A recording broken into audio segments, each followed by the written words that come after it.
Good morning Pilipinas and good morning world! At sa ating makababayang OFW at makababayan natin na nandito sa Pilipinas na walang sawang sumusuporta dito sa ating munting programa, thank you so much. Mabuhay po tayong lahat hanggat gusto natin.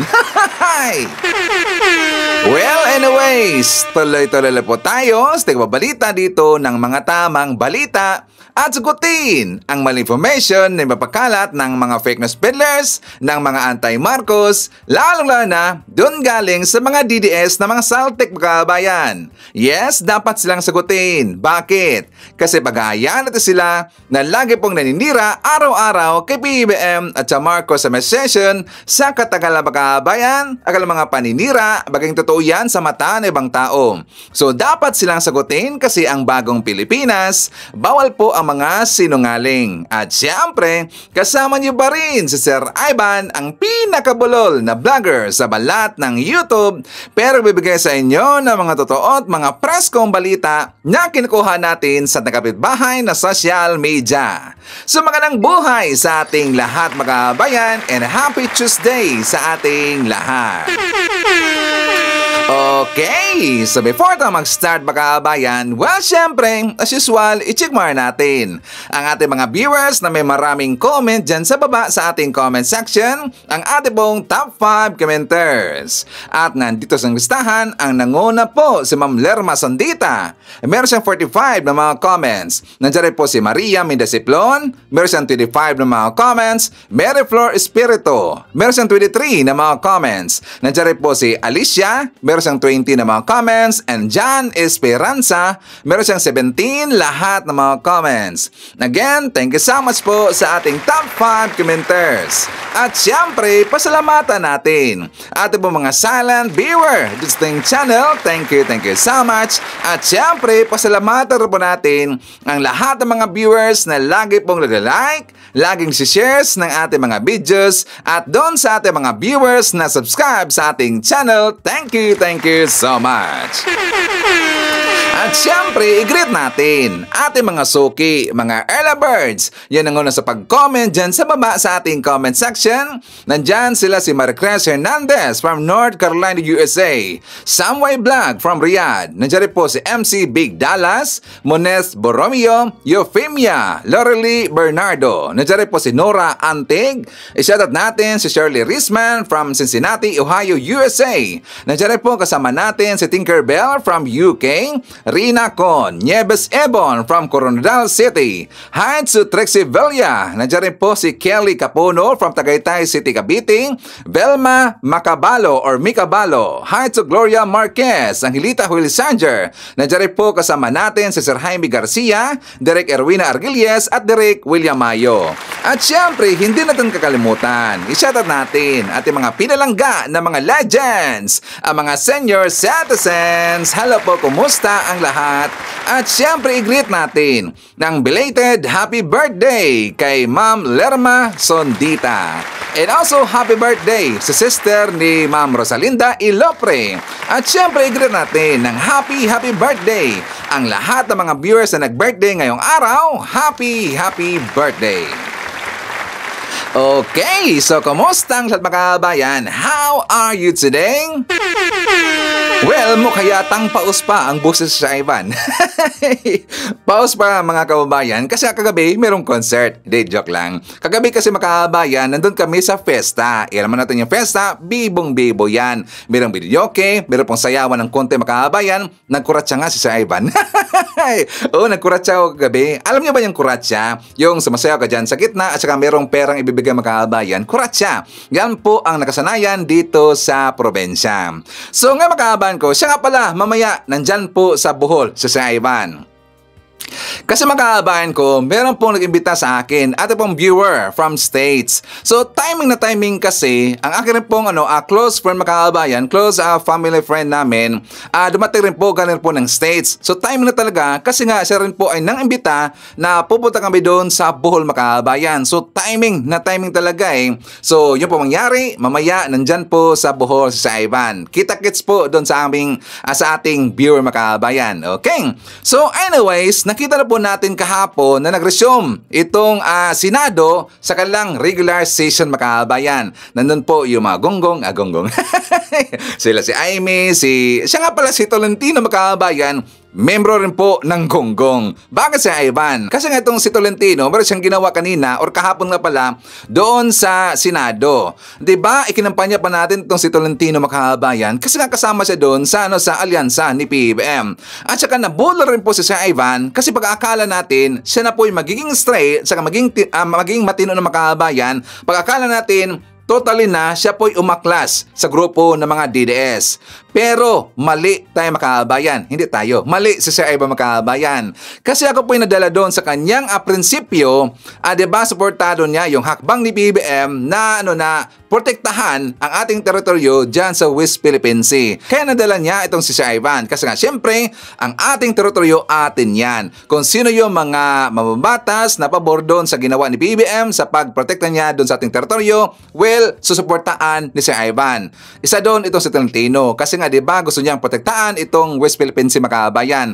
Kaya lang, doon po sa Senado, bumalik ang kanyang totoong kulay mga kababayan. Or talagang yan po ang kanyang totoong kulay. Na ako po'y naniniwala ngayon na kapag ikaw ay isang DDS ka talaga mga kababayan. Isa talagang DDS. Kasi doon po sa, diba doon po sa Senado, gusto niya kasi na ipaterminate niya itong impeachment trial kay Sara Duterte mga kababayan. Ang daming nagalit, totoo lang, ang daming nagalit dito kay Tolentino na mga pro-admin supporter, mga pro-admin vlogger, mga loyalista, kasi nga nabudol niya mga kababayan. Buti na lang, hindi siya nanalo. Diba? Pero sayang pa rin po ang ating effort doon sa kay Tolentino. Ako nga, kinampanya ko si makabayan, di ba? Nalaban natin, kinampanya natin dito itong si Tolentino. Kaya lang tayo po'y trinidor makabayan. Okay? So, babalikan na po natin itong si Tolentino kasi nga meron pong nangyari doon sa Senado makabayan na masasabi natin napakabastos itong si Chis Escudero. Kung ano yan, babalikan natin yan mamaya kabayan. And also, meron pong mga kababayan natin na sila po'y nakikiusap kay BBM na makaawa sila na sana daw hindi itigil. Wag itigil. Kung ano yung ibig kong sabihin na huwag itigil at saka itutuloy mga kababayan, mamaya pag-usapan natin yan. But before that, meron din pag-usapan mga kababayan, itong tungkol po sa nangyari sa Tacloban City. Kasi at last mga kababayan, paano na pong kakasuhan ng taga-DOTR itong AirAsia. Kasi nga grabe yung airfare ticket lang mga kababayan. Grabe talaga napakataas. Sobrang taas, sobrang mahal ang kanilang airfare ticket nitong AirAsia mga kababayan. So meron na kasing nakapansin napansin po natin. At saka nag-start to mga kababayan, that is last year. Kasi naalala ba natin, diba, nagkaroon po, may plano pong mag-rally yung maisog doon sa Tacloban City mga kababayan. Kasi nga diba, nandun po sila si Bisdak, yung mga basakeros sa grupo, si Bisdak Pilipinas, nandun po itong si Pambansang Loyal, ito pong si Kokoy mga kababayan. Kasama niya kanyang kagrupo, itong mga Bisdakeros. Naalala ba natin na sila po nagreklamo doon sa airfare ticket ng airplane doon sa Tacloban mga kababayan? Tapos nasabi pa nga nila na baka daw sila ay sinabotahe dito kasi nga may plano mag-rally ang maisog doon sa Tacloban. Kaya daw naging mahal yung airfare ticket ng airplane doon. So napansin ko rin po yung mga kababayan. Kasi nga naalala nyo ba na pumunta ko doon sa Malacanang last December, yung pong pasasalamat ni BBM sa mga vlogger. So last December, meron pong event doon sa Malacanang, nandun po si Ivan. So pag uwi naman mga kababayan, which is supposed to be kami sana ay mag-via Tacloban. Kasi nga siyempre, malapit po yung bayan ni Sir Ivan doon po sa Tacloban. Malapit lang ho kami doon sa Tacloban mga kababayan. Kaya ang plano namin pag uwi, mag-via Tacloban sana. Kaya lang ang mahal po ng ticket mga kababayan. Mahal talaga Naalala ko yun, halos umabot po ng 17,000. One way lang, 17,000 mga kababayan. At saka kami po ay nag-inquire. Plano kami mag-book. That is 3 weeks before po sa event doon sa Manila. Kaya kami po ay nag-decide sa Cebu City lang mga kababayan kasi nga ang mahal po ng Tacloban. Kaya lang ang palusot din po dito ng AirAsia kasi nga 'di ba meron pong mga analyst na nagsabi baka daw sinakyan yung issue doon sa nangyari sa Tacloban, 'di ba nag-close po yung ilan po sa mga cargos na bawal pong padaanan yung San Juanico Bridge mga kababayan. Baka baka daw sinakyan niya ng AirAsia, kaya biglang nagmahal mga kabayan. Pero mas mahal ngayon kasi umabot po ng 40,000, 60,000, 70,000. Pati nga itong si Congressman Richard Gomez mga kabayan, nakapansin na rin. Kasi siya po ay may plano sanang mag-plane from Tacloban to sa ibang lugar sa Manila yata yon or Cebu ba mga kabayan. May plano sana siyang mag-airplane. Doon niya nakita mga kabayan, ang mahal, almost 70,000 ang isang one-way mga kabayan, mahal talaga eh. Ngayon, aaksyonan na ng taga DOTR. For more details, let's watch this. 40,000 pesos. Ganyan po kamahal ang presyo ng one-way ticket Patacloban, Manila sa online travel application ng AirAsia Move. Kaya ang Civil Aeronautics Board pinatigil ang naturang app. Nitong nakaraang buwan, nag-book sa online travel application na AirAsia Move si Ormoc Leyte 4th District Representative Richard Gomez para sa economy flight na Tacloban, Manila. Pero nagulantang siya nang lumabas na mahigit 77,000 pesos ang presyo ng dalawang one-way ticket o halos 40,000 pesos para sa bawat pasahero. Mas mahal pa yan sa pasahe pa Japan o Hong Kong. Inireport yan ng kongresista. Kaya sumulat ang Civil Aeronautics Board sa AirAsia Move na affiliate ng AirAsia na nakabase sa Malaysia para ipatigil ang pagbebenta ng ticket. Sagot naman dyan ng kumpanya, susunod sila sa inilabas ng cease and desist order. Pero nangatwiran sila na ang jurisdiction ng CAB sa ilalim ng RA 776 ay applicable lang sa mga air carrier at hindi sa mga foreign-based na online travel agent gaya ng AirAsia Move.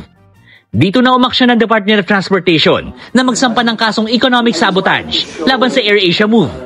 Maituturing daw itong pananamantala habang may krisis pantransportasyon sa Leyte dahil sa nasirang San Juanico Bridge. This is really a criminal act. So this is 1/3 of that price. Okay? Times 3 po ang charge ni AirAsia Move. No, for that ticket. One way. Sa inilabas namang pahayag ng AirAsia Move, iginiit nila na nanggagaling ang mga presyo sa kanilang mga supplier. Ang pagkakaiba raw sa presyohan sa partikular na ruta ay bunsod ng technical issues mula sa kanilang third-party provider. Hindi rin daw ito isolated case dahil apektado rin daw ang ibang travel platforms. Ginagawa na raw nila ito ng paraan. Utos naman ng DOTR, maglabas ng mga karampatang airfare rates para magabayan ng publiko kung overpriced ang binili nilang airline tickets. Sinisilip na rin ng mga otoridad ng ibang online travel booking platforms para malaman kung mayroong mga kaparehong insidente. Ang sabi ng AirAsia mga kabayan, technical issues daw to ng kanilang travel booking applications platform at saka affiliated po itong AirAsia mga kabayan. Technical issues, ginawa pa rin tanga mga kabayan, last year, napansin na ho namin yan. Diba sabi ko nga sa inyo, nung time po nag-rally yung maisog doon sa Tacloban mga kabayan, nangyari na ho yun. Hindi pa nag-start na meron pong issue dyan sa San Juanico mga kabayan, hindi pa ho. Kasi nga ang San Juanico na issue, ngayon pa ho yan, or last month yan nag-start mga kabayan. Pero ang issue po ng AirAsia, last year pa ho yan. So ibig sabihin, hindi to technical issues. So dapat lang talaga, yan po'y kakasuhan itong AirAsia mga kabayan. Ito yung maganda sa Marcos admin kasi walang hari-hari mga kabayan. Kung sino ka mang Poncio Pilato, kung sino ba yang hari-harian na yan, wala. Hindi yan po hindi sa Marcos admin. Katulad po doon nila ni Kiboloy, katulad po nila ni Digong. Kung po yung merong pagkakasala, dapat pagbayaran mo. Gano'n rin po yan dito sa AirAsia mga kabayan. Siyempre, matawag rin po natin na hindi basta-basta yung AirAsia kasi nga malaki rin po ang kailang naibigay na tax sa ating gobyerno. Itong AirAsia mga kabayan. Pero wala ngayong sino-sino ni PBM. Sino pa yung mga kabayan? Pitikin talaga kapag ikaw ay pasaway sa bansa natin. Okay? And also mga kabayan ko, ipapakita ko rin po sa inyo, siyempre, ang ating good news para makita ito ng mga DDS kung gaano kagaling, kung gaano po ka-hardworking ang ating Pangulong si PBM. Meron siyang magandang pong programa mga kabayan. Aside pa ho doon sa po'y namigay po ng mga machineries doon po sa lugar na napiktuhan po ng baha mga kabayan.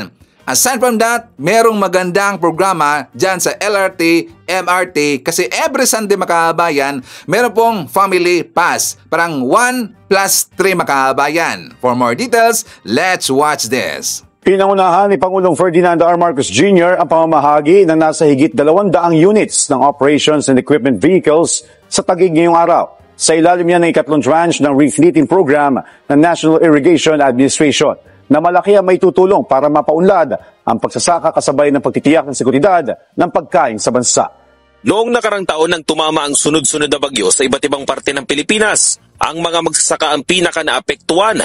Nasira ang kanilang mga pananim pati na ang patubig o irigasyon. Isa ang grupo ni Alejandro sa mga nahihirapang ayusin muli ang mga nasira nilang mga patubig. Naapektuhan rin ang kanilang hanap buhay dahil mano-mano umano ang pagtanggal sa mga dumi na humalo sa irigasyon. Pero ngayon, tiyak daw na mas mapapagaan ang kanilang trabaho dahil sa mga backhoe at iba pang kagamitan na ibinigay ng pamahalaan. Medyo nasira nga po ang mga dam namin. Ang aming pong pagsasayos ay mano-mano. Sa ngayon po ay magkakaroon po kami ng mga bagong makinarya para po mapadali po sa ganitong sitwasyon kung dumadaan po ang kalamidad ay amin pong madaling masayos ang aming mga kanal at mga nasabing dam. Parte yan ng refleeting program ng National Irrigation Administration at ito na ang pangatlong beses na namahagi ang ahensya na mga kagamitan sa ilalim ng programa. Nasa 229 na mga sasakyan at kagamitan ang ipinamahagi ngayong araw, katumbas yan ng higit 700 milyong piso. Mismong si Pangulong Ferdinand Marcos Jr. ang nanguna sa turnover ceremony sa mga kagamitan. Dito ay binigyang diin niya ang kahalagahan ng mga magsasaka sa Pilipinas. Isa daw kasi ito sa pundasyon ng bansa sa kabila ng pag-usbong ng mga bagong makinarya. Ngunit, hiling ko sa inyo na pag-igtingin pa ang inyong pagsisilbi. Makinig sa kanilang mga hinain. Huwag antayin na sila ay lumapit sa inyo. Kayo na ang umikot sa ating mga magsasaka. Mabigat rin umano ang pasanin ng mga magsasaka dahil sa pabago-bagong panahon sa bansa at kung hindi daw tututukan o matutulungan ng sektor nila ay paniguradong apektado rin ang supply ng pagkain sa Pilipinas. Sa pamamagitan ng mga sasakyan at gamit na ito, may pagkain sa hapag at mas matatag ang sektor ng ating agrikultura. Napakahalaga ng refleeting program na NIA lalo na po sa panahon ngayon. Mabigat ang pagsubok na kinakaharap ng ating mga magsasaka dahil nga sa dinudulot na climate change. Mas matinding init, mas malalang ulan. Ang pamamahagi rin umano ng mga bagong sasakyan at kagamitan ay magpapadali sa pagbabalik muli ng kaayusan ng mga irigasyon o patubig. Tiniyak rin ng Pangulo na lahat ng mga magsasaka sa bansa ay mabibigyan ng tulong. Sa tulong ng mga sasakyan, backhoe, dump truck, excavator, umaasa tayo na mas bibilis ang pagsasaayos ng mga nasirang irigasyon at ang pagpapatayo ng mga bagong proyektong patubig. Mula Luzon hanggang Mindanao, maging lowland man o upland farming, siguradong may maasahang sistemang patubig ang mga magsasaka natin. Inaasahan naman sa mga susunod na buwan ay muling magbibigay ng mga moderno at bagong kagamitan ng pamahalaan sa mga magsasaka sa ilalim ng refleeting program ng ahensya para sa pagpapaganda rin ng irrigation system sa bansa. Inilunsad ng pamahalaan kahapon ang Pamilya Pass 1+3 promo na handog ni Pangulong Ferdinand R. Marcos Jr. para sa mga pasahero ng MRT at LRT. Laking pasalamat naman ng ilang commuter sa programang ito ng pamahalaan. Ang kultura ng Pilipino, ang linggo para sa pamilya yan. Para sa mga mahal sa buhay na magsama, na makapag-bonding ng kaunti. Kaya ginawa namin, ay gumawa kami ng programa, ay ang tinatawag 1+3 program. Ibig sabihin, sa isang ticket, 4 ang pwedeng sumakay. Para naman mabigyan natin ng pagkakataon yung ating mga pamilya, mga magkabarkada na magkasama. Nakasanayan na ni Nanay Ludi na sumakay ng MRT at LRT. Bukod kasi sa komportable, ay mabilis din daw ang biyahe rito. Kaya malaking kabawasan aniya sa kanyang gastusin ang inisyatibo ng gobyerno na Pamilya Pass 1+3 promo handog ng Pangulo. Ako naman po may senior na meron na discount pa. Kaya napakalaking tulong po talaga. Salamat po kay PBBM. We love you talaga, PBBM. Gaya ni Nanay Ludi, lubos din ang pasasalamat ni Nanay Jelly sa programang ito. Very thankful po ako kay PBBM dahil malilibre na naman ang magkakaroon ng diskwento. So kung ito'y tatagal at habang buhay na to, saludo kami, PBBM.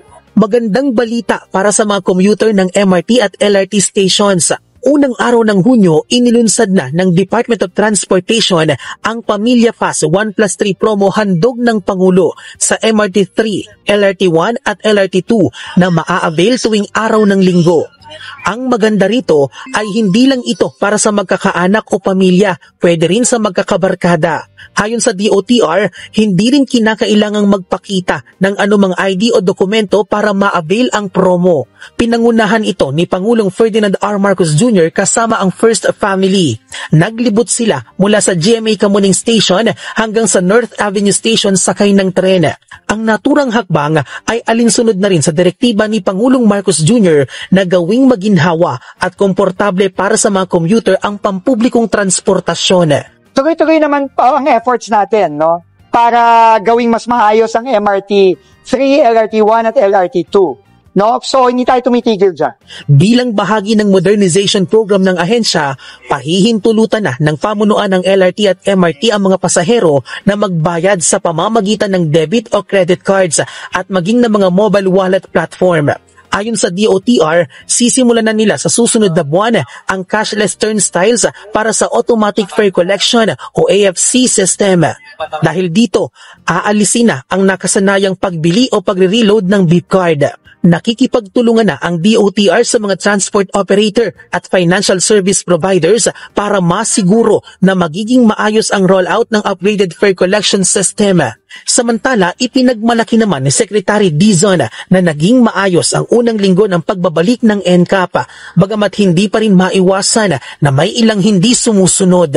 Nakita naman natin, kagaya ng assessment ng MMDA, maganda naman ang naging unang linggo, marami ng mga sumusunod, pero marami pa rin mga nandadaya, no? At pakiusap na rin natin sa mga kababayan natin, sumunod na lang po tayo kasi ginagawa naman ang paraan ng gobyerno para naman masigurado na maayos ang implementation ng NCAP. Sa kanyang formal na pag-upo bilang hepe ng pambansang pulisya, inilatag ni General Nicolas Torre III ang ilang programa para matugunan ang mga hamon sa kanya ni Pangulong Ferdinand R. Marcos Jr. Nangunguna riyan ang pagpapatupad ng 3-minute response time sa buong bansa para paigtingin ang presensya ng mga pulis. May sagot din si Torre sa mga bumabatikos sa kanyang appointment bilang PNP Chief. Ayaw ni PNP Chief Police General Nicolas Torre III na pagpasapasahan ang mga reklamo at sumbong ng publiko. Kaya naman nais niyang idagdag sa 911 hotline ang pag-report sa mga pulis na hindi umaaksyon. Una-una ha, kaya pumunta ang ating kababayan dyan sa munisipyo na yan or sa police station na yan dahil yan ang convenient sa kanila. Kukumbinsihin namin kayo na bumababa nga ang crime rate at yun ay sa pamamagitan ng pagsigurado na ito ay inyong maramdaman, makikita. Alinsunod ito sa hamon ni Pangulong Ferdinand R. Marcos Jr. kay Torre bilang bagong PNP Chief. Napaigtingin ang presensya ng mga pulis sa lansangan at komunidad at ipagpatuloy ang laban kontra iligal na droga sa tulong ng PIDEA. Kapag kailangan ng taong bayan, dapat may pulis na agad nagre-responde. Iparamdam natin sa mga Pilipino na may pulis na handang dumamay at magtanggol sa kanila sa lahat ng oras. Patuloy din kayong magmatyag sa ating mga komunidad para kahit ang small time ng mga drug dealers ay wala ring ligtas. Hindi dapat natatakot ang estudyante o ang mga manggagawa, motorista, magulang na maglalakad sa kalsada umaga man o gabi.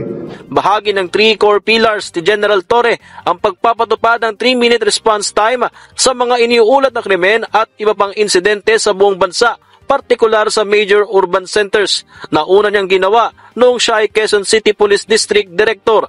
Biro naman ni Torre na nakilala at naging kontrobersyal sa pag-aresto sa mga high-value individuals, hindi sa lahat ng pagkakataon ay uubra ang 3-minute response time, lalo na kung hinahanap ang suspect. Ibang usapan yun. Gagamitan kita ng life and heartbeat monitor para mahanap. And for that, pag nagtago ka, mga 16 days. Hindi pwede yung 3-minute response doon, ano ba? Ibang usapan naman yun. Siniguro ni Torre ang patuloy na pag-aresto sa mga wanted sa batas. Hinikayat niya si dating presidential spokesperson Attorney Harry Roque na harapin ang mga reklamo laban sa kanya kung saan mayroon ng warrant of arrest dahil sa human trafficking case kaugnay ng niraid na pogo sa Porac, Pampanga. abogado naman si Harry Roque, di harapin niya. Kasi ito yung kaso na hindi mo na pwedeng dalhin sa kalsada o para rally. You really have to come and submit yourself to the jurisdiction of the courts. Tiniyak din ni Torre na hindi malalabag ang karapatang pantao sa kanyang utos sa mga pulis na damihan pa ang mga maarestong sospek dahil sa illegal na droga. Metrics natin is aresto. At ang aresto, ibig sabihin, buhay ang tao, dadali mo sa husgado. Pag sinabi ng piskal mismo na illegal ang aresto mo, problema na yun. Dahil pag dinala ka sa Internal Affairs Service, dinala ka sa NAPOLCOM, dinala ka sa PLEB, may kalalagyan ka. Sa pagupo ni Police General Nicolas Torre III bilang bagong hepe ng pambansang pulisya, wala naman daw aasahan na malawakang balasahan sa PNP. Binigyang diin ni Torre na merits ang magiging basihan sa promotion ng isang pulis. May sagot din siya sa mga pumupuna sa kanyang pagkakatalaga bilang PNP chief. So walang problema yan. Tanggap natin yan at tayo natutuwa na may feedback tayong nakukuha sa ating mga kababayan. We have to do everything within the bounds of decency. Si Torre na bahagi ng tagapaglunsad class of 1993, ang unang Philippine National Police Academy o PNPA graduate na naging PNP chief.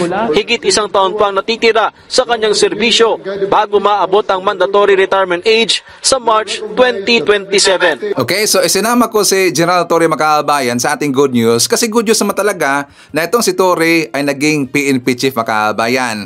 Again, congratulations nga pala kay PNP chief Major General Torre Makabayan. Malaking tulong yan sa bansa natin. Talaga pong malaki ang kanyang magagawa na tulong sa bansa natin. Kilala ho natin si General Torre Makabayan. Subok na ho yan. Nakita na ho natin siya. At saka iba talaga ang kanyang kalibre Makabayan. Diba? Walang makalusot talaga eh. Tingnan nyo si Kibuloy. Diba si Kibuloy, napakahigpit po yung pagtago sa kanya Makabayan. Pero nangyari, diba nakita pa rin, napasurrender pa rin po niya Makabayan. Tingnan nyo itong si Digong, diba? Naaresto si Digong nandun sa dahig. So ibang-iba talaga itong si Torre Makabayan. Kaya nilagay ko, isinama siya sa ating good news. Pero babalikan na po natin itong si Torre. Kasi babalikan natin po Makabayan yung tungkol po doon sa programa ni PBM, yung Pamilya Pass 1+3.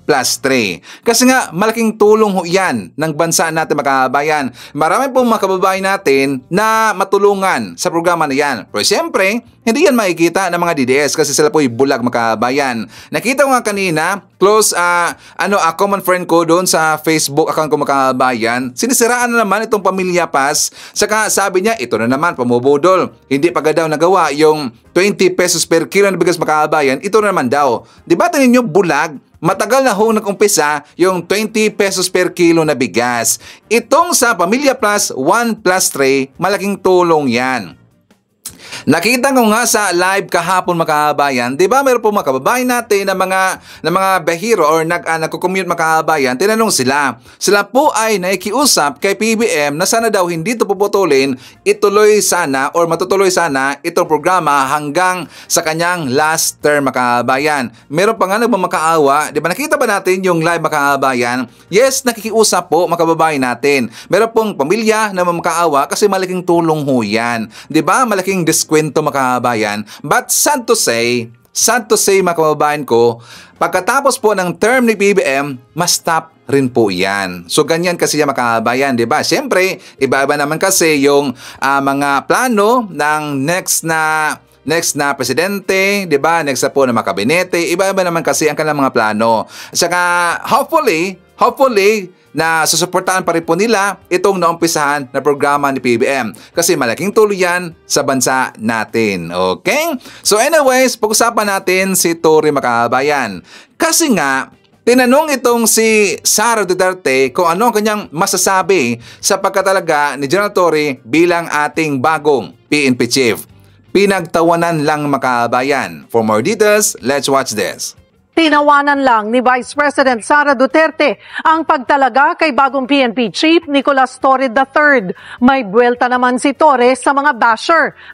Formal nang italaga ni Pangulong Bongbong Marcos si PNP Chief Nicolas Torre III, kabilang sa first marching order sa kanya ng Pangulo. Ipagpatuloy ang magagandang reforma at itaas pa ang pamantayan sa mga pulis. Bilisan ang investigasyon sa mga kaso laban sa mga pulis na lumabag sa batas upang maibigay natin ng hustisya sa lalong madaling panahon. dapat daw maramdaman ng publiko ang mga pulis. Kapag kailangan ng taong bayan, dapat may pulis na agad nagre-responde. Hindi dapat natatakot ang estudyante o ang mga manggagawa, motorista, magulang na maglalakad sa kalsada umaga man o gabi. Dahil dyan, direktiba ni Torre ang 3-minute response time sa kanilang hanay. Huwag nyo na kaming hanapin sa mga presinto sapagkat kami ay nasa inyo ng mga telepono. Dial 911, darating kami sa loob ng 3 minuto. Yan ang gagawin natin. Magiging batayan din daw sa performance ng mga pulis ang dami ng nahuhuling kriminal. Paramihan. Sige. Paramihan. Kung noon ay, make sure that everything that we do are within the ambit of the law. At ang aresto, ibig sabihin, buhay ang tao, dadali mo sa husgado. Pinangunahan ni Torre ang paghahain ng ICC arrest warrant laban kay dating Pangulong Rodrigo Duterte at ang pag-aresto kay Kingdom of Jesus Christ founder Pastor Apollo Kibuloy. Kaya isa rin sa mga inaasahang haharapin niya ang posibleng paglabas ng arrest warrant ng ICC sa iba pang mga akusado sa war on drugs. We'll just cross the bridge when we're there. Nanawagan din siya kay dating presidential spokesperson Harry Roque na harapin ang reklamong human trafficking. Abogado naman si Harry Roque, harapin niya kasi ito yung kaso na hindi mo na pwedeng dalhin sa kalsada o para rally. You really have to come and submit yourself to the jurisdiction of the courts. Nasa the Netherlands pa rin si Roque na nag-a-apply ng asylum. Naroon din si VP Sara Duterte kung saan tinawanan lang niya ang promotion ni Torre. Ay, sir, that's my reaction. Sir, next question. Sagot ni Torre sa mga bumabati ko sa kanya. This is a free country. Kaya nga, yung mga bashers natin, natural yan. Well, you cannot put a good man down. Tuloy-tuloy lang, General Torre. Kami nang bahala ito sa mga bashers. Pipitikin namin yan, kukurtin namin yan. Hey, lalo na ito si Sara Duterte. Tingnan niyo ang kanyang reaksyon makabayan na Sara. Tinanong siya kung ano daw kanya masasabi dito sa pagkatalaga ni General Torre bilang bago nating PNP chief. Pinagtawanan lang niya makabayan, pinagtawanan lang. Matatawa pa kaya itong si Sara makabayan na kapag maaresto na itong si Bato de la Rosa, itong si Bongo, mga kasamahan ni Sara Duterte, at lalo na matatawa pa kaya siya kapag mapauwi na itong si Harry Roque sa Pilipinas makabayan. O diba Sara? Pagtawanan mo lang, tingnan natin ang mangyayari. Kilala na ho namin itong si General Torre. At isa rin po sa priority ni General Torre ang mapauwi itong si Harry Roque makabayan. So anong sagot ni Harry Roque? Let's watch this. Hindi totoo na ako nang susunod. Siyempre sa isipan ng mga bangag gusto nila ako nang sumunod. Pero sa katunayan po, hindi po mangyayari yun. Kasi protektado po ako ng karapatang pantao sa paghingi ng asylum at dahil nga po dyan, meron tayong karapatan ng non-refo pa. So mabibigo po ang kanilang mga maitim na balak sa akin. Ang tanging pamamaraan na ako'y makuha nila ay through kidnapping. Bibigyan ko na po sila ng abiso. Miski i-kidnap nyo ako, hindi nyo ako maisasakay sa eroplano kasi wala nga akong travel document. Nasa Dutch authorities. Walang airport dito sa Europe. Kahit magkano pang ibayad nyo, napapayag na isakay ako sa eroplano na wala akong kahit anong travel document. Siyempre, hahanapan ka ng passport unang-una. No? At siguro, protection na rin namin mga asylum seekers na yung passport namin ay nasa Dutch government para nga garantiya na hindi kami sapilitang mailalabas ng mga bansang tinakasan namin, linayasan namin, no? Sa pamamaraan ng kidnapping. So sa akin naman po, win-win solution yung wala akong passport. Well, opinion niya yan makabayan. Palusot niya lang yan. Bakit? Do you think hindi na siya pinag-aaralan dito ng DOJ, ng PNP, ng NBI? Do you think hindi na siya pinag-usapan doon sa Interpol makabayan? Diba tanga tong si Roque? Yan po kanyang palusot. Kasi nga pinapalakas niya lang ang kanyang kalooban makabayan. Alam niyo ba na tumaas pala yung presyon ni Roque nung time po sa birthday ni Sara Duterte makabayan? Tumaas yung presyon. Isa na kayo doon sa parang anong tawag doon nung pinaglagyan po ng mga garbage makabayan. Saka parang wheelchair na rin po tingnan. Isa na kayo doon si Roque kasi tumaas ang kanyang presyon makabayan. O diba? Titignan natin in the coming days makabayan. Alam mo natin si General Torre, kapag meron na siyang mission, meron na siyang assignment, target lock na yan. Isa sa target dito ni General Torre ang mapauwi itong si Harry Roque. So Harry Roque, be ready na lang. 'Di ba? Yan ang kasi ang kanyang ang kanyang hugot mga kabayan, kanyang palusot. Hindi daw siya makidnap kasi daw dahil ito sa kanyang application sa asylum. Hindi rin po daw siya ma-extradite kasi nga wala siyang hawak na travel documents mga kabayan. Nandun daw sa Dutch police or sa immigration ng Netherlands.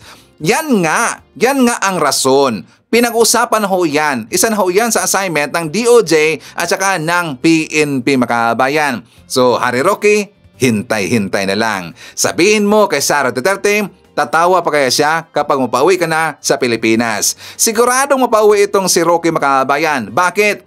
Napakabigat ho ng kanyang kaso. Una, human trafficking. Meron pang issue sa land grabbing mga kabayan. At meron pang connivance dito sa mga sindikato. Yung Pogo. O diba? Correct if I'm wrong. So before tayo mag-jump po sa ating next topic mga kabayan, siyempre, shoutout na natin. Nandyan po kasama natin si Duday Dodds from Cyprus. Nandyan rin po si Zinaida Soliven, Hazubok TV, Demetria Aragon from California, USA. Shoutout natin si Marilyn Digma, Maria Cristina Fernandez Manimbao. Nandyan rin po si Mama Mo, Grace Duwinas, Mel Mangao, Emmy Mapalad, LT. Nandyan rin po si Norva or Orma Orensa. Hi to Mary Jane Tan, Ramonita Navarro, Jen Ravara, Melmar, nandiyan po si Aling Mariket, and hi to the dearest. Okay, so makaban ko, pag-usapan natin itong si Drixie May Suarez Cardema. Naalala ba natin itong si Drixie makabayan? Yung representative po, membro ng Duterte Youth Party List. Naalala ba natin yung time po doon sa Quadcom na meron pong nag-speech na yung sa DDS Makabay na babae na siya po sinabon po ng mga mambabatas natin. Nabaliktad, napahiya makabayan. Siya po, yun po si Drixie May Cardema. Merong nadiscovery ang Comelec makabayan. Ano Sir Ivan? Kasi ito pa lang si Drixie May S. Cardema nagsinungaling, nanloko makabayan. Hindi pala niya totoong apelyido ang Cardema. Ginamit ni Drixie ang apelyido ni Ronald Cardema makabayan. Itong si Drixie May, sa hindi pa nakakilala, siya po ay kapatid ng asawa ni Ronald Cardema makabayan. Di ba ang asawa po ni Ronald Cardema, yung si former congressman po, si Jusel yata siya, si Jusel S. Cardema. Kasi siya po ay Suarez nung hindi pa siya kasal makabayan. So nang kasal na siya dito kay Ronald Cardema, Cardema na ang kanyang apelyido. Itong si Drixie May, kapatid po ni Jusel makabayan, ng asawa po ni Ronald Cardema, hindi siya Cardema. Siya po ay single. Ang ginamit niya makabayan kasi nakita ito sa una niyang voters identification, siya po ay Suarez. Drixie May, Dr. Suarez makabayan. Nagulat na lang ang lahat bakit siya naging Cardema. Siya ba ay nakapag-asawa ng isang Cardema makabayan? Wala po. Siya po ay single. Alam ba ito ni Ronald Cardema na ginamit ang kanyang apelyido ni Drixie May? Hindi natin alam. Ngayon, kakasuhan itong si Drixie May at ito pong si Ronald Cardema kasi dito sa kaso po na material misrepresentation at meron pang ibang election offense makabayan. O di ba mga tarantado talaga, mga DDS manloloko talaga mga sinungaling makabayan, mahilig mambudol. Yung mga DDS mahilig yan mambudol makabayan. Itong si Drixie May nagsinungaling, nambudol. Buti na lang na booking ng taga Comelec makabayan. Di ba meron pong nakabinbin na kaso itong Duterte Youth Party List, ito pong si Ronald Cardema makabayan. Kasi nga meron siyang disqualification case. So ngayon, merong madagdag na kaso, material misrepresentation makabayan at meron pang iba. O diba? Sana makulong ito magunggulo ito, pasaway ito At saka sana ma-disqualified talaga itong Duterte Youth Party List kasi hindi naman sila, hindi talaga sila nakatulong po sa Kongreso makabayan. Hindi sila nakatulong sa bansa natin. Bakit? Kasi sila lang po ay isang fan-based ng mga Duterte. Parang groupie lang makabayan, parang groupie. O, diba? Ngayon, pupuntahan natin itong si Chis Escudero kasi bastos makabayan. Diba? Sayang, no? Sayang talaga yung effort natin sa pagsisigaw natin na dapat ituloy ang impeachment trial kay Sara Duterte. Majority po ng mamayang Pilipino pabor na magkaroon dito ng impeachment trial, mga kababayan. Uunahin muna natin itong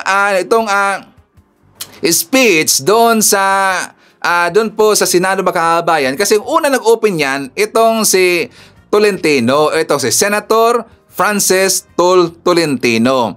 Bakit? Siya ngayon ay biglang sumipsip na naman po sa mga Duterte, mga kababayan. Hinarangan na niya itong impeachment trial kay Sara Duterte. Kasi according sa kanya, mga kababayan, dapat itong i-terminate kasi nga magkaiba daw yung approach, magkaiba daw yung mga rules doon sa 20th Congress sa next, mga kababayan, kaysa 19th Congress. So ibig sabihin, gusto niya ngayon pa lang dapat i-terminate na daw itong impeachment trial kay Sara Duterte. Ito ang kanyang speech, mga kababayan.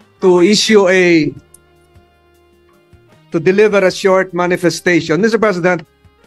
What is the pleasure of the majority floor leader? Yes, Mr. President, this is just a short manifestation. You may proceed, sir. I respectfully deliver this manifestation to address a pressing constitutional concern. Mr. President, the Senate received the articles of impeachment against Vice President Sara Duterte 117 days ago. Yet the trial required by Article 11, Section 3(4) of the Constitution to proceed forthwith will begin only on June 11, dangerously close to the end of the 19th Congress. This delay compromises due process and undermines our role as an impeachment court.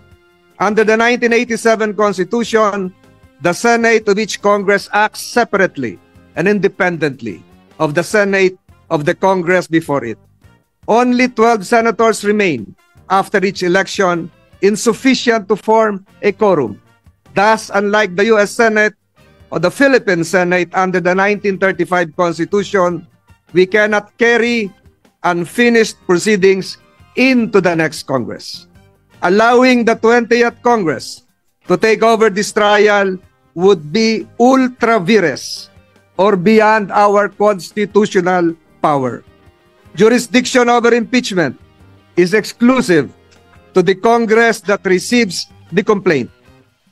Supreme Court rulings in Neri versus Senate and Balag versus Senate and our own Senate rules, Rule 44, Section 123, confirm that all legislative and investigatory matters terminate with the expiration of a Congress. Mr. President, kahit anong pilit, hindi maitatawid, lalo na't kung lalabag sa saligang batas. O, di ba? Gusto niya ipa-terminate, mga kababayan, kasi daw magkaiba yung rules doon sa 20th Congress at saka dito sa 19th Congress, mga kababayan. Gunggong talaga eh. So, nang narinig ho yan ni Senator Risa Hontiveros, mga kababayan, siyempre, binanatan kaagad. Kasi nga, pabor na pabor po si Senator Risa Hontiveros na ituloy itong impeachment trial kay Sara Duterte. Kailang nabaso siya doon kay Chis Escudero, mga kababayan. Kasi nag-speech pa nga, hindi pa nga tapos sa pagbasa ng kanyang speech, itong si Risa Hontiveros, mga kababayan, alam niyo ba, tinalakuran po ni Chis Escudero, nilayasan bigla, mga kababayan, gunggong talaga eh. So ito po ang nangyari. Once we receive the articles of impeachment, trial by the Senate shall forthwith proceed. Hahatulan tayo ng sambayanan kung hindi natin ginampanan ang tungkulin na ito sa sambayanan. I wish to respond briefly to the manifestation made by the majority floor leader. Mr. President, the 1987 Constitution demands that the Senate continue with the impeachment proceedings already initiated without further delay. The rulings of the Supreme Court make it clear that first, impeachment is a non-legislative function of the Senate. This is Chavez versus Judicial and Bar Council, GR number 202242, 16th April 2013. And second, that non-legislative functions of the Senate are not affected by the shift from 19th to 20th Congress. This is the case of Pimentel Jr. versus Joint Committee of Congress, GR number 163783, 22 June 2004. It is true that the 19th Congress cannot bind the 20th Congress and all unfinished business will be terminated. But this is only true for any work done by us in the exercise of our legislative functions. Napakahalagang mandato po ng saligang batas ito, klaro at walang kalabuan. Once we receive the articles of impeachment, trial by the Senate shall forthwith proceed. Hahatulan tayo ng sambayanan kung hindi natin ginampanan ang tungkulin na ito sa sambayanan. Well, tama talaga si Senator Risa Hontiveros Makabayan. Kapag hindi kasi matutuloy or hindi kasi ituloy ni Chis Escudero itong impeachment trial kay Sara Duterte, talaga pong magkakagulo Makabayan. Talaga pong hahabulin ang Senado ng taong bayan. Totoo yan. At saka meron kong aaminin sa inyo. Wala pa pong nagsabi nito na isang vlogger Makabayan. Ako pa lang po. Pero ito lang po ay padaples. Merong mangyayari dyan sa Senado this coming June 9 Makabayan. Mark your calendar, June 9. Merong mangyayari Makabayan. Ano Sir Ivan? Well, sekreto muna. Basta tandaan nyo lang po, June 9. Meron pong mangyari. At sana matuloy Makabayan. Okay? So ngayon, dahil po biglang tinalakuran ni Chis Escudero si Senator Risa Hontiveros Makabayan sa kanyang speech kahapon, na bastos talaga eh. Bastos ni Chis Makabayan, sarap pitikin ang gunggong nito. Ngayon, doon sumabog si Senator Risa Hontiveros sa kanyang Facebook account Makabayan. Ito ang kanyang banat. Nakakabahala na ang paulit-ulit na antala sa proseso ng impeachment trial. Buwan na ang binibilang natin.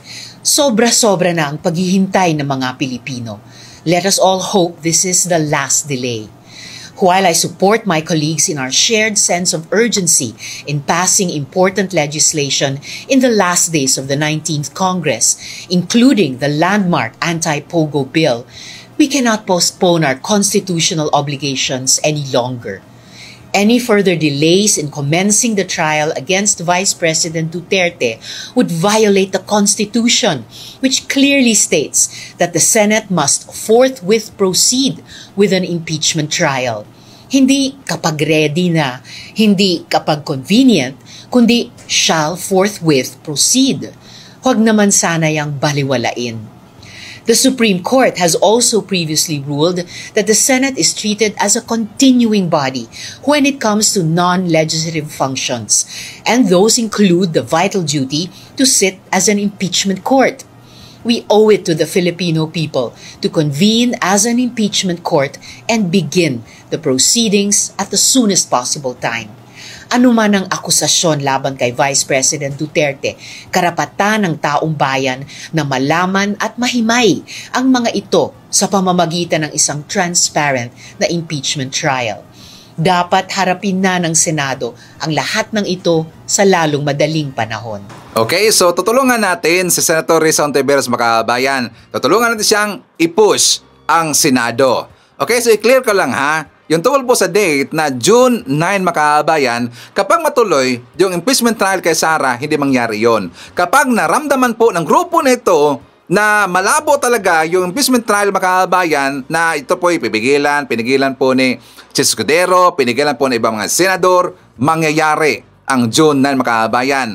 Kaabang-abang yan, talaga pong sasabog. Meron pong kaguluhang mangyari sa June 9 Makabayan. Okay? So anyways, naalala nyo ba na si Coco Pimentel, Senator Coco Pimentel, di ba the other day, that is 4 days ago Makabayan, di ba gusto niyang kausapin itong si Chis Escudero, pagpa-explainin niya kung bakit inurong yung supposed to be na June 2, kahapon Makabayan, na babasahin na sana yung articles of impeachment dito kay Sara Duterte. Diba plano niya na this coming Monday, kahapon, kakasapin niya itong si Chis Escudero. So ito po yung question ni Coco Pimentel Makabayan. For more details, let's watch this. So, sige, last question na lang, Mr. President. Per our rules or practice, how would we now react to the receipt of the articles of impeachment last February 5, 2025? How should the Senate as a legislative body in plenary session react to that receipt? In line with Article 1 of our impeachment rules, which makes mention of the authority and responsibility of the President of the Senate. That is why I set the schedule for the articles to be read in plenary, which in turn would trigger, if at all, the creation of the impeachment court, which, if at all, would now proceed with the issuance of summons for the respondent or defendant. Would not the impeachment complaint received last February 5, 2025 be included in the reference of business? Reference of business on the calendar.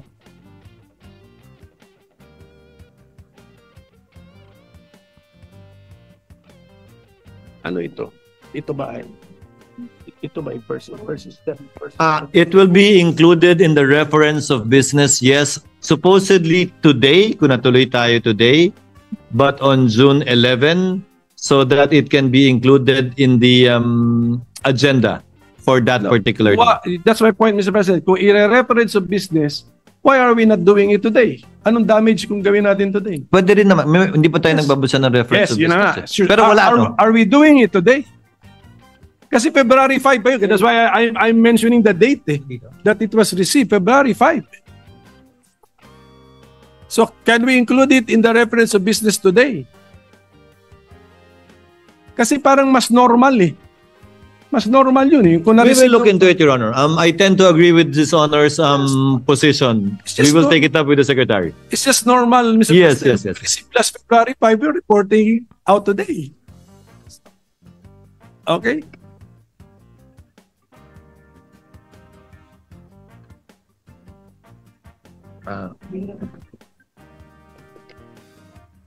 Off the record, they explained the reason behind it. But I tend to agree with Your Honor, and I'll ask the Secretary to consider it. Because in the past, as they said, it was the majority leader who read it, and not the prosecutors, supposedly. So it was included in the reference of business, referred to the Rules Committee, and the majority leader was the one who reported it out, quote unquote. But now, given that it's the prosecutors that will read the articles of impeachment, again, following U.S. practice and precedent, the Secretary thought it best that it'll be included in the agenda on that day because there is no referral to the Committee on Rules. But again, we will look into it and we will take the suggestion of the gentleman in light of the points he raised in connection with that. Because I believe there should have been also a letter accompanying the impeachment complaint. There must have been a cover letter from the House. So, parang ganon. So we can... Only by the section, not by the Speaker nor any member of the House. Yes. But is a letter from the SecGen also a communication from the House? It was a covering letter only. Yeah. So I think this is just an opinion. I tend to agree, Your Honor. It's more natural that we report out if something happened last February 5, late evening of late in the session on February 5. Something happened, we report it out. So it's more natural if we report it out immediately, Mr. President. So I tend to agree, Your Honor. That's my point, Mr. President. I will take it up with the committee secretary. Yan, maganda ito makabayan kasi nandyan si Senator Coco Pimentel, nandiyan rin po si Senator Rizal Tiberos, pinupush nila itong si Chis Escudero kasi nakakaduda talaga eh. Di ba napaghalataan na po ang plano ni Chis Makabayan? Napansin ba natin parang hindi siya interesado Makabayan no kapag pag-uusapan na nila itong impeachment trial? Di ba napansin ba natin yung hindi siya interesado makinig, parang okay ganun, pag ganun lang. Sa time nga ni Rizal Tiberos sa kanyang speech, di ba tumalikod bigla Makabayan, gunggong talaga eh. So anyways, kasama rin po natin si Dines Fernandez from Pasig City, Haji Josephine Gallego, John Wake, Esther Pelcher, nandiyan rin po si Ramel Roasa, Efren Olson from Laguna, isyatat natin si Leonida Wibrecht, Tony De Los Reyes, and Hyde Sumonez Doctolero. And also mga kababayan ko, ipapakita ko sa inyo ang vlog ni Mike Abbey. For more details, let's watch this. So, kilala niyo to? Yan o. Amy at abogado ni Duterte. Ganda ng tawanan nila, ang ganda ng ngiti nila. Ayan o. Yan, kita nyo kung sino yan ha. Yan. Kaya ko pinapakita yan. Yan po ang pagpapatunay na naman na talagang si Senator Amy ay talagang 1,000% Duterte talaga. At kanyang talagang harap-harapan na pinapakita sa publiko at sa buong mundo na hindi siya makamarkos o hindi siya sang-ayon kay BBM bilang Pangulo ng ating bansa sa kanyang mga ginagawa. Ano? Sinadya pa, pinuntahan talaga ni Amy Marcos ang The Hague, Netherlands kasama si Vice President Sara Duterte at si Attorney Nicolas Hoffman, ang Chief Counsel ni Duterte sa crime against humanity. Anong ibig sabihin nito? Ipinakikita lang ni Amy na siya kahit na kapatid ng Pangulo, siya ay maka-Duterte. Isang napakasakit na sampal ito at pang-iinsulto sa 20 hanggang 30,000 na mga Pilipinong naging biktima ng Operation Tokhang, human rights violation ng Duterte administration. Mas mahalaga kay Amy ang siya ay lumantad ng pabor sa mga Duterte kaysa sa pagbibigay ng hustisya sa mga naging biktima ng Tokhang. Maliwanag yan. Kasi si Duterte nakulong dahil sa reklamo ng mga Pilipinong biktima ng human rights violation na pinangunahan ni dating Senador Trillanes dahil siya yung unang-una nag-file ng kaso dyan noong 2017 pa. Dahil wala ngang malinaw na hustisya sa Pilipinas at hindi sila pwedeng mag-file ng kaso laban kay Duterte dahil hindi pwedeng kasuhan ang nakaupong Pangulo. Human rights violation po ang pinag-uusapan dito. Walang politika rito. Pero si Amy walang pakialam. Talagang lumantad siya ng pabor sa mga Duterte.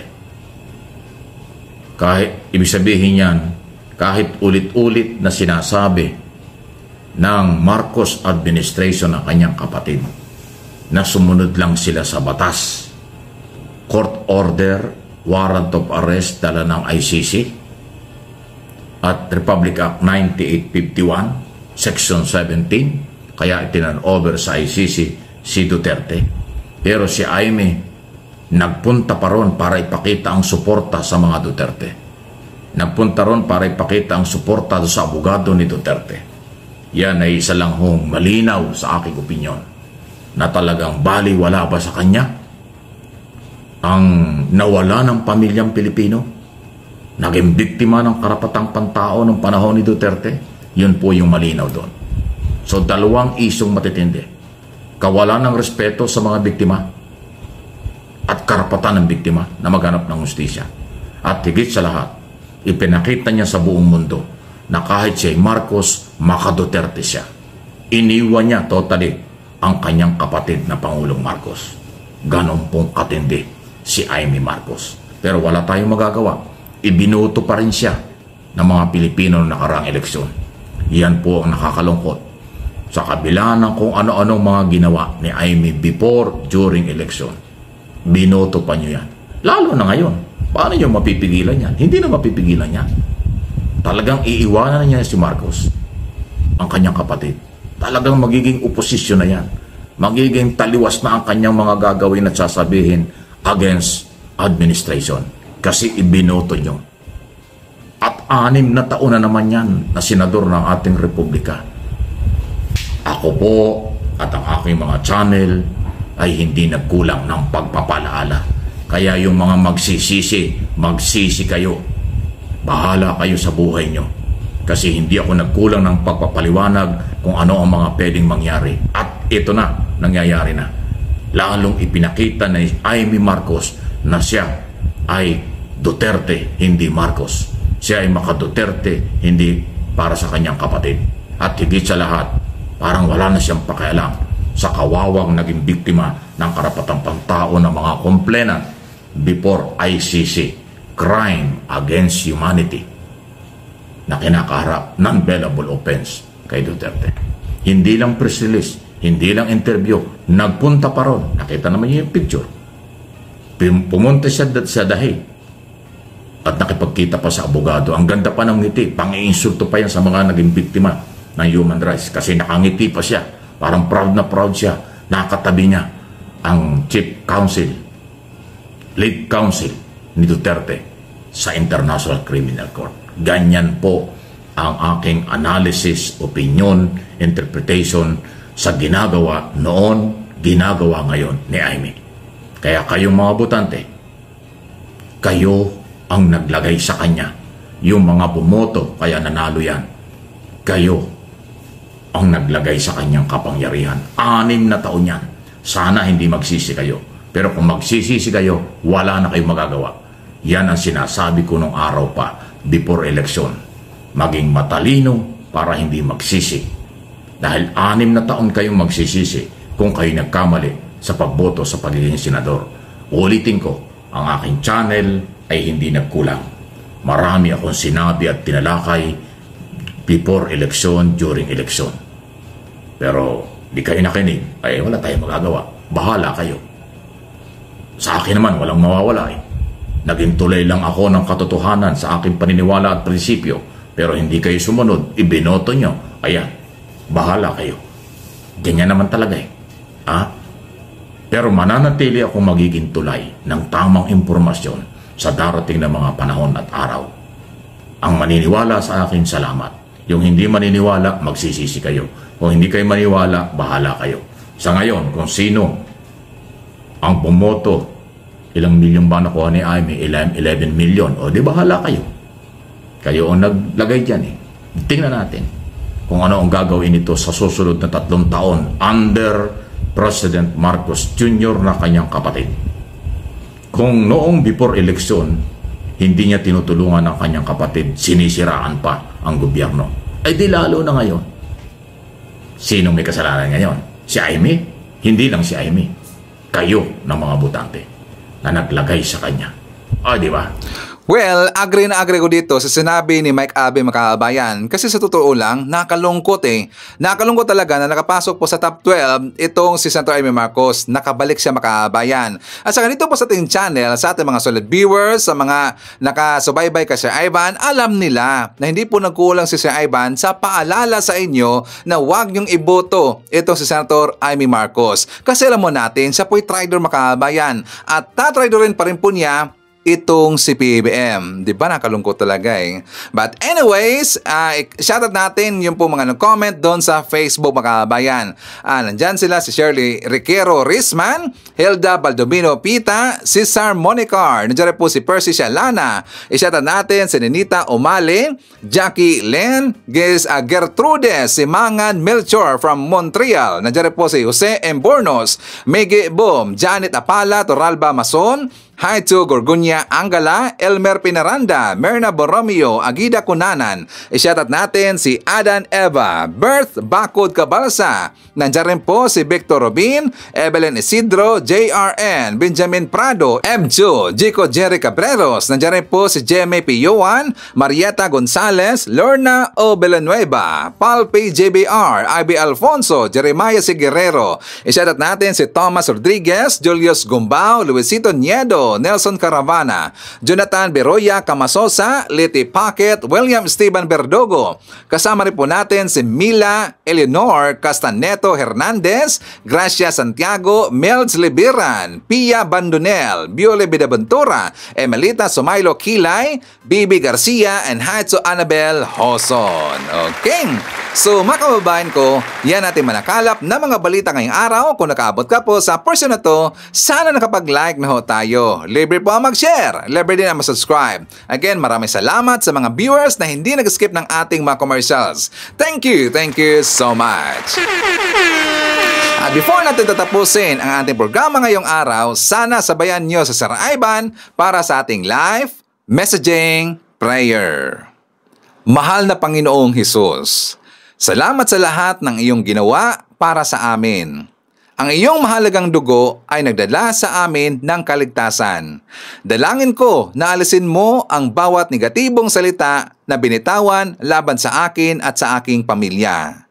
Ito man ay pasalitang pag-atake o hindi nakikitang pinsala. Naway matupad sa amin ang iyong perpektong plano at huwag hayaang guluhin ng anumang masamang intensyon ang aming buhay. Mangyaring ipadala ang iyong anghel upang bantayan kami at panatilihing ligtas ang aming sambahayan. Idinadalangin ko ito sa pangalan natin Panginoong Jesucristo. Amen. So maraming salamat mga kababayan, and I hope to see you again on my next video.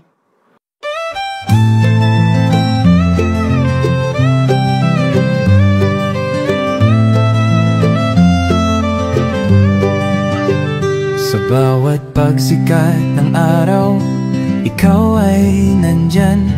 Tinig mong matatag, sa amin ay gabay. Pag-asa ng bayan, pangakong totoo. BBM, isa kang totoong tao. Sa mahirap at api, ika'y sumusuporta. Tapat mong paglilingkod, lahat kami nakakita sa iyong pamumuno. Bayan ay umaangat, bagong Pilipinas, pangarap ay tapat. Ikaw ang aming BBM, Pangulong matapat. Sa puso ng masa, inaangat ating watawan. Sa hirap at ginhawa, ika'y kasama. Pilipinas ay babangon, dahil ikaw ang pag-asa. Mula Luzon, Visayas hanggang Mindanao, boses mo'y umaabot, dala ay pag-ahon. Magtulungan, magkaisa, sabi mo sa lahat, para sa bayan, ikaw ang aming alamat. Ang pangarap mong bansa, taas noo masagana, manggagawad magsasaka, binigyang halaga. Serbisyong totoo, hindi pagpapanggap, ang puso ng bayan. Ikaw ang hinahanap, ikaw ang aming BBM, Pangulong matapat. Sa puso ng masa,